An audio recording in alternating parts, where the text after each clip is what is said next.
Bienvenue sur vino.be. Je suppose que vous vous êtes déjà demandé pourquoi certains vins rouges laissent cette sensation râpeuse sur la langue, comme si vous aviez passé du papier de verre sur le palais. C'est l'effet des tanins.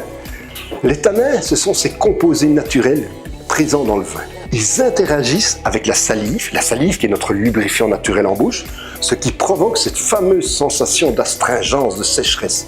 C'est un peu comme quand vous buvez un thé trop infusé, ça assèche la bouche. Mais d'où viennent ces tanins dans le vin? Deux sources. La première, la baie de raisin elle-même. Il y a des tanins qui sont naturellement présents dans la peau, qui contiennent des tanins souples et ronds, soyeux, et dans les pépins, qui eux sont des tanins plus riches, plus durs, plus astringents. Après la vendange, en tout cas pour les vins rouges, on laisse macérer le jus avec les peaux et les pépins, ce qui permet aux tanins des peaux et des pépins de diffuser. C'est un peu comme une infusion de thé. La deuxième source, c'est l'élevage en fût de chêne habituellement. Lors de l'élevage du vin, les barriques en bois apportent aussi leur propre tanin. Cela renforce la structure du vin.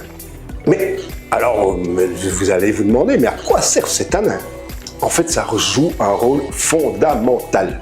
D'abord, pour la structure du vin, pour la texture du vin, pour son potentiel de garde et bien sûr pour son équilibre gustatif. Bien maîtrisés, les tanins donnent du corps, de la complexité, une belle longueur en bouche. Mais attention, s'ils sont trop verts, trop durs ou pas assez mûrs, ils peuvent rendre votre vin désagréablement rugueux. Avec le temps, ces tanins vont évoluer, vont s'assouplir, deviennent plus ronds, plus soyeux. C'est pourquoi certains grands vins rouges ont besoin de vieillir avant de révéler tout leur potentiel. En résumé, 4 choses.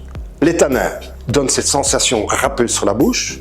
2, ils peuvent provenir soit de la peau ou des pépins, mais également des fûts de chêne. 3, ils sont très importants pour l'ossature des vins rouges, qui va conditionner leur capacité de vieillissement. Bien gérés, ils subliment le vin. Mal maîtrisé, on va vous donner un vin absolument déséquilibré. Mais les vins blancs dans tout ça, ont-ils des tanins? Réponse la semaine prochaine sur vino.be.